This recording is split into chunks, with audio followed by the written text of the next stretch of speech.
안녕하십니까? 하나원 문학관 TV를 진행하는 손흥섭 시인입니다.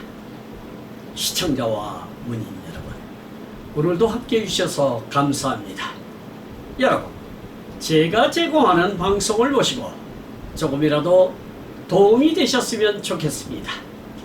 도움이 되셨다면 주변의 지인에게도 추천해 주시기 바랍니다. 하나원 시인을 널리 알리는 것은 진행자의 사명이며 큰 보람입니다. 오늘 소개할 자서전은 나의 슬픈 환생기 챕터 116 황천지를 소개하도록 하겠습니다. 황천지는 1962년 7월 30일 사판으로 발행된 나의 슬픈 환생기 281페이지에 수록된 글을 근거로 방송하게 됨을 알려드립니다. 챕터 116 황천지. 천지가 노란 길을 걸으면서 하나의 집과 또 그 집을 형성하는 가족들의 인과를 덧없는 마음으로 반추하면서 도보안부까지 왔다. 정복과에는 여전히 나의 지옥의 길손 같은 조시훈 형사가 버티고 있다. 그냥 그놈과 1대1로 대결할 지구감에 눈에서 불이 난다. 나를 호송하고 고원 보안소원은 나를 인계하고 가버린다. 조시훈 형사는 나에게 자기를 따라오라고 한다. 그의 뒤를 따라가니 별관 유치장으로 내려간다. 포승을 풀고 두 손목을 연결시킨 쇠고랑을 풀어주고 유치장 속으로 떠민다. 나는 여보, 기껏 안내한다는 곳이 여기요? 하고 그를 야유해버린다. 유치장은 먼저 번에 2달 남짓히 갇힌 바로 그 방이다. 퀴퀴한 냄새가 코를 찌른다. 방 안은 몹시도 무덥다. 한 줄기 소낙비라도 내릴 것 같다. 아니나 다를까 비가 퍼붓는다. 고산서부터 여지껏 끌려다니기만 하여 몹시도 피곤하다. 그냥 그 자리에 잠들었다. 불뚝 눈이 깨인다. 언제나 어두컴컴한 유치장이기는 하나 저녁 무렵은 되었을 것이다. 유치장 문 사이에 깨진 사발에다 주먹밥이 2개가 있다. 아마 점심과 저녁밥인가 보다. 애들 주먹만한 것을 한 끼에 한 개씩 준다.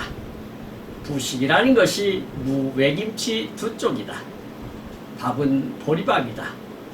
이것도 안 먹으면 죽는다 하는 생각이 난다. 하는 수 없는 일이다. 죽지 않으려면 먹어야 한다. 이 주먹밥을 먹고 잠이 오는 대로 또 잠을 잔다. 누가 소리치면서 나를 깨운다. 깜짝 놀랬다. 야밤중이나 되었을까? 유치장지기가 나를 나오라고 야단질이다. 그 뒤를 따라가니 본관 2층으로 올라가며 정복과라는 늘 드나드는 그 방으로 들어가게 된다. 얘기하였던 일이라 그다지 놀라지도 않았다. 뱀 같은 놈들이다. 자꾸만 성가시게 못살게 구는 놈들의 무자비를 각오하면서 대기하고 있는 조시훈 형사 앞에 선다. 조 형사는 고원 보안소에서 묻던 바로 그대로를 되풀이한다. 왜 병석 중에 임으로 월남하는가? 또 월남에서는 무엇을 의무하고 연락하였는가? 등등의 문초에 초점을 두고 몇 번이고 반복 진술을 시키는 것이다. 나는 하나도 속일 것이 없이 여정 그대로를 말한다. 그러나 그는 도무지 말한 그대로를 믿지 않고 위협과 공갈을 마구 때린다. 공갈, 아니 심악한 고문이라 할지라도 내가 한 일이라곤 병으로 죽게 되니까 할 수 없이 약을 사러 월남한 죄밖에 없다는 것을 말했으나 조 형사는 사실을 믿어주지 않는다. 나는 여보시오, 딱 하기도 하오. 이 땅에서 도대체 문둥이를 어떻게 취급하는데 동지가 있겠소. 정말로 땅을 팔 일이요 하고 말한다. 할 말은 태산같이 있으나 새삼스럽게 이야기한다는 것이 지구에 찬 그에게는 하고 싶지 않다. 이북 땅에서 일어나는 모든 반공의거 사건의 대소를 막론하고 내가 알기에는 앞도 뒤도 생각지 않고 포악한 소련 군정과 그 앞잡이에게 순정을 다하고 항거할 따름이다. 이남의 사수나 후원을 받고 거사하는 것이 전혀 없는 것으로 생각한다. 이남도 거지 제자리 뜯기 같은 판국이고 서로 제 앞에 큰감 놓기어서 바쁜데 이북의 사건까지 눈을 뜰 것인가 어림도 없는 일이다. 형사는 고무 호수를 들고 휘휘 채짓을 하면서 바른대로 되라고 말한다 라고 챕터 116을 기록하고 있습니다. 시청하시면서 혹 이해가지 않는 문장이 있었나요? 아니면 어려운 단어가 있었나요? 조금 더 깊이 있게 살펴보도록 하겠습니다. 첫 번째 단원을 보도록 하겠습니다. 천지가 노란 길을 걸으면서 하나의 집과 또 그 집을 형성하는 가족들의 인과를 덧없는 마음으로 반추하면서 도 보안부까지 왔다. 정복가에는 여전히 나의 지옥의 손길 같은 조시훈 형사가 버티고 있다. 그냥 그놈과 1대1로 대결할 증오감에 눈에서 불이 난다. 나를 호송하고 고원 보안소원은 나를 인계하고 가버린다. 조시훈 형사는 나에게 자기를 따라오라고 한다. 그의 뒤를 따라가니 별관 유치장으로 데려간다. 포성을 풀고 두 손목을 연결시킨 쇠고랑을 풀어주고 유치장 속으로 떠민다. 나는 여보 기껏 안내한다는 곳이 여기요? 하고 그를 야유해버린다. 유치장은 먼저 번에 2달 남짓히 갇힌 바로 그 방이다. 퀴퀴한 냄새가 코를 찌른다. 방 안은 몹시도 무덥다. 한 줄기 소라비라도 내릴 것 같다. 아니나 다를까 비가 퍼붓는다 라고 챕터 116을 열고 있는데요. 하우는 호송원을 설득시켜 평생 보지 못할 집을 방문하여 폐가가 된 사연도 알게 되었지요. 그리고는 순순히 보안소원과 도 보안부로 이동을 하였는데 호송을 맡았던 고원 보안소원은 조시훈 형사에게 인계를 하고 돌아갔다고 하네요. 조시훈 형사는 따라오라며 유치장으로 데리고 가 호승도 풀어주고 수갑도 풀어준 다음 예전에 2달가량 갇혀 있었던 유치장으로 밀어넣었다고 하네요. 예전이나 지금이나 유치장은 퀴퀴한 냄새가 나고 무더웠다고 증언하네요. 아마도 금방 비라도 내릴 것만 같은 분위기였는데 마침 소랑비리가 내렸다고 합니다. 비가 올라치면 습도가 높아서 더 후덥지근하지요. 아마 그때가 그랬었나 봅니다. 여기서 인과라고 하는 것은 원인과 결과를 말하는 것이고 반추라고 하는 것은 지나간 일을 되풀이하여 기억하고 음미함을 뜻하는 말이 되겠습니다. 증오감이라고 하는 것은 몹시 미워하거나 꺼리는 마음을 이루는 말이 되겠고요. 호송이라고 하는 것은 목적지까지 보호하여 보냄을 뜻하는 말이 되겠습니다. 인계라고 하는 것은 하던 일이나 사물 따위를 상대에게 넘겨주거나 넘겨받음을 뜻하는 말이 되겠고요. 호승이라고 하는 것은 죄인을 잡아먹는 노끈을 이른다 할 수 있겠습니다. 그리고 야유라고 하는 것은 남을 빈정대며 놀림을 뜻하는 말이 되겠습니다. 다음 단원을 보도록 하겠습니다. 고산에서부터 여지껏 끌려다니기만 하여 몹시도 피곤하다. 그냥 그 자리에 잠들었다. 불뚝 눈이 깨인다. 언제나 어둠컴컴한 유치장이기는 하나 저녁 무렵은 되었을 것이다. 유치장 문 사이에 깨진 사발에다 주먹밥이 2개가 있다. 아마 점심과 저녁밥인가 보다. 애들 주먹만한 것을 한 끼에 1개씩 준다. 부식이라는 것이 무외김치 두 쪽이다. 밥은 보리밥이다. 이것도 안 먹으면 죽는다 하는 생각이 난다. 하는 수 없는 일이다. 죽지 않으려면 먹어야 한다. 이 주먹밥을 먹고 잠이 오는 대로 또 잠을 잔다 라고 기록하고 있는데요. 하우는 고산에서 붙들린 후에 계속 끌려다녔기 때문에 몸도 마음도 많이 피곤했다고 하네요. 그래서 그냥 그 자리에서 골아떨어졌다고 합니다.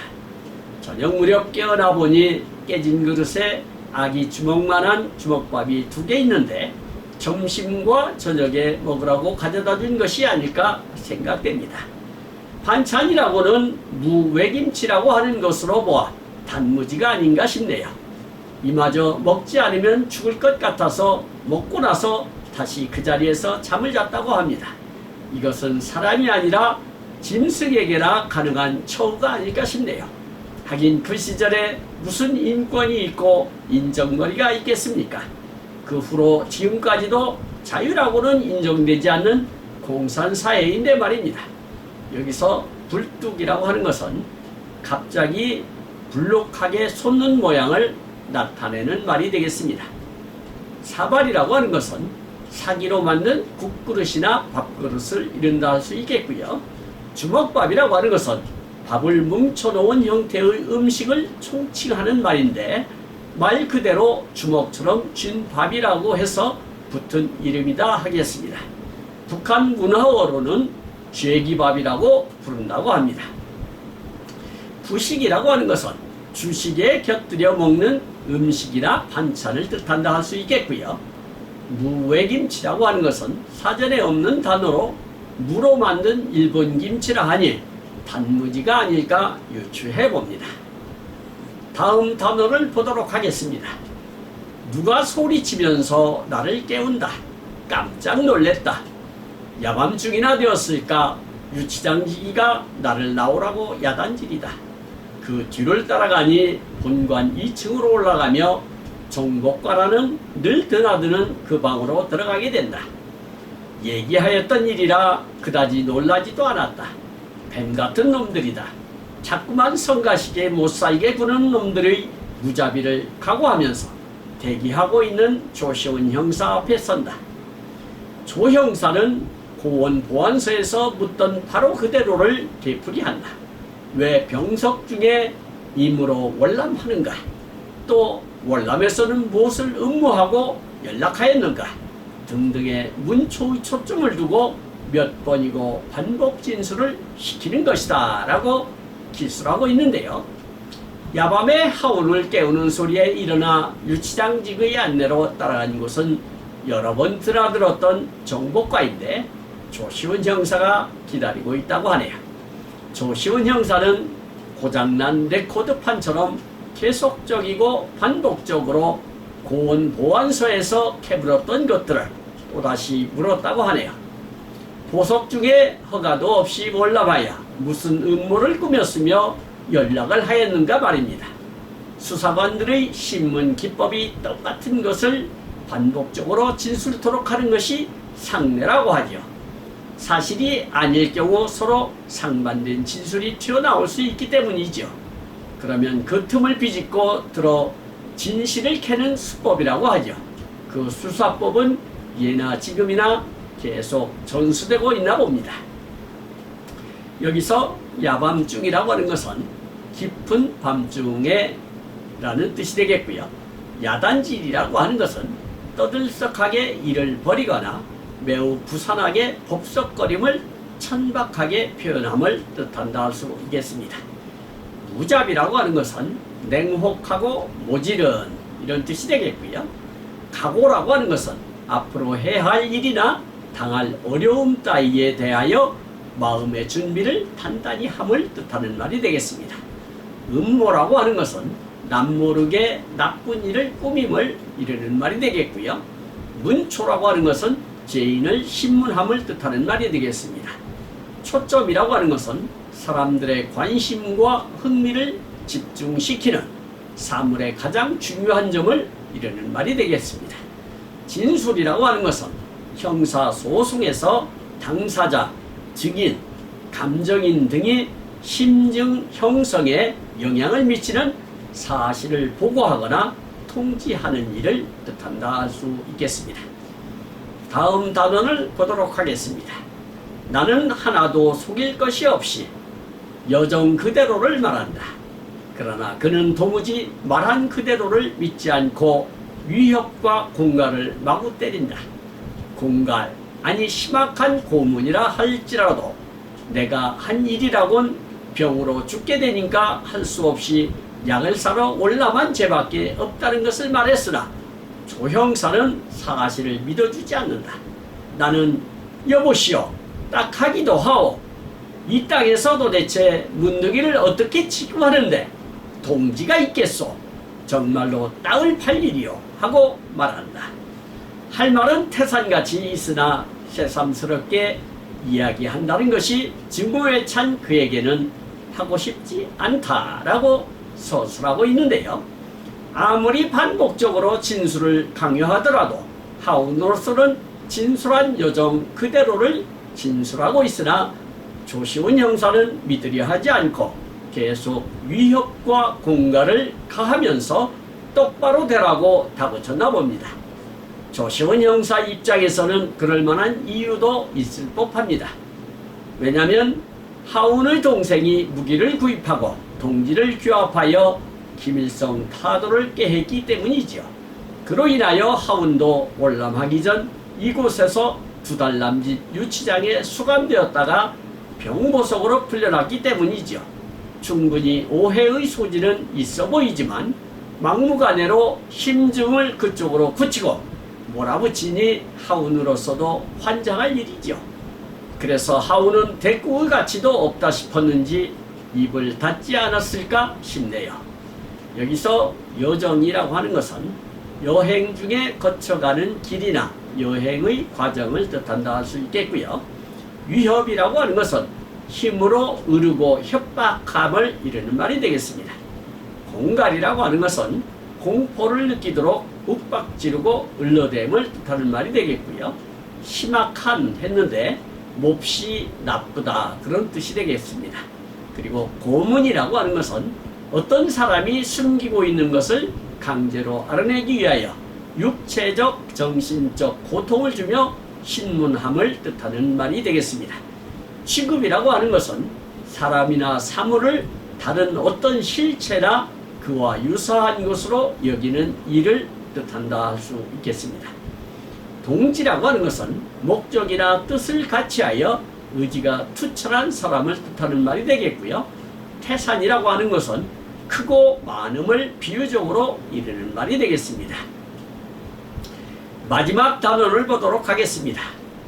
이북 땅에서 일어나는 모든 반공의거 사건의 대소를 막론하고 내가 알기에는 앞도 뒤도 생각지 않고 포악한 소련 군정과 그 앞잡이에게 순정을 다하고 항거할 따름이다. 이남의 사수나 수원을 받고 거사하는 것이 전혀 없는 것으로 생각한다.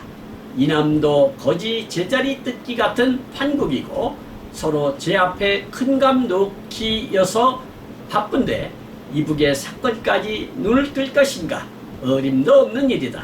형사는 고무호수를 들고 휘휘 채짓을 하면서 바른대로 되라고 말한다 라고 챕터 116을 마감짓고 있습니다. 하운의 의견으로는 소련 군정의 포악함과 그 앞잡이들에게 순수한 마음으로 항거하는 것이지 자기 앞가림도 못하는 남한 정부의 사주나 후원을 받고 반공의거 사건이 일어나는 것은 아니라고 주장을 하자 조시훈 형사는 고무호수를 들고 말에게 채찍질하듯 휘두르며 바른대로 되라고 고문을 했다고 토로하네요. 그 당시의 하운의 눈에 비친 남한의 실정도 어지럽기는 마찬가지였던 것으로 보입니다. 남북한의 정세를 엿볼 수 있는 대목인 것 같습니다. 남북공이 아직 정부로서의 면모를 갖추기 전이었으니 혼란은 마찬가지 아니었을까 싶네요.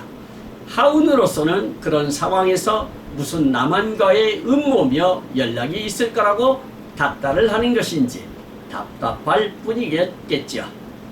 여기서 막론이라고 하는 것은 가리지 않고 말함을 뜻하는 말이 되겠습니다. 그리고 포악한 했는데 사납고 악독한 이런 뜻이 되겠고요. 앞잡이라고 하는 것은 남에게 매여 그 밑에서 끈앞을 노릇을 하는 사람을 이르는 말이 되겠습니다. 순정이라고 하는 것은 순수한 감정 또는 애정을 뜻한다 할 수 있겠습니다. 항거라고 하는 것은 옳지 않은 것에 순종하지 않고 맞서서 반항함을 뜻하는 말이 되겠습니다. 따름이라고 하는 것은 주로 관형사인 어미 뒤에서 뭐뭐이다와 함께 쓰여 동작이나 상태에 대해서 오로지 그것의 뜻을 나타내는 말이 되겠습니다. 이남이라고 하는 것은 어떤 기준이 되는 지점으로부터 그 남쪽을 이르는 말이 되겠고요. 사수라고 하는 것은 사주의 원래 말로서 남을 뒤에서 부추겨서 나쁜 일을 시킴을 뜻하는 말이 되겠습니다. 후원이라고 하는 것은 뒤에서 도와줌을 뜻하는 말이 되겠고요. 거사라고 하는 것은 큰 일을 일으킴을 뜻하는 말이 되겠습니다. 판국이라고 하는 것은 일이 벌어져 있는 형편이나 국면을 뜻한다 할 수 있겠습니다. 고무호스라고 하는 것은 액체나 기체 따위를 넣어 보내기 위하여 고무나 비닐, 헝겊 따위로 만든 부드러운 관을 뜻한다 할 수 있겠습니다. 채찍이라고 하는 것은 채찍질의 비표준어로서 분발하도록 재촉하거나 격려하는 일을 비유적으로 이르는 말이 되겠습니다. 지금까지 함께 하신 시청자와 문인 여러분 감사합니다. 제가 하나원 문학관 TV를 방송하는 이유는 고난과 역경을 딛고 문학의 꽃을 피우신 하나원 시인을 널리 알리기 위해서입니다. 여러분의 주변이나 하나원 시인에 관심 있으신 분께서는 인터넷 포털 다음의 카페에서 하나원 문학관을 검색하여 가입하시면 고 하나원 시인에 대한 다양한 자료를 접할 수 있으며 많은 시인과 문학활동을 함께 할 수 있습니다. 그리고 유튜브에서 하나원 문학관 TV를 검색하시면 하나원 시인의 진면목을 발견하실 수 있습니다. 다음 제309화는 하나원 시인의 자서전 나의 슬픈 발생기 챕터 117 망각의 세계를 소개하도록 하겠습니다. 그리고 광고 말씀드리겠습니다. 하나원 문학관에서는 화면의 사진과 같이 문인의 등용문인 제호 파랑새라는 문학지를 6월 20일경과 12월 20일경 두 차례 발간하고 있습니다. 존경하는 문인 여러분의 소중한 작품을 적극적으로 모아주셔서 11번째 파랑새가 지난 6월 20일경 푸른 하늘을 홀홀 날아 문인 여러분의 보금자리로 날려보냈습니다. 참여해 주신 문인 여러분께 하나원 시인을 대신하여 감사의 말씀을 올립니다. 더욱더 알찬 내용으로 찾아뵙겠습니다. 감사합니다. 진행의 손흥섭이었습니다.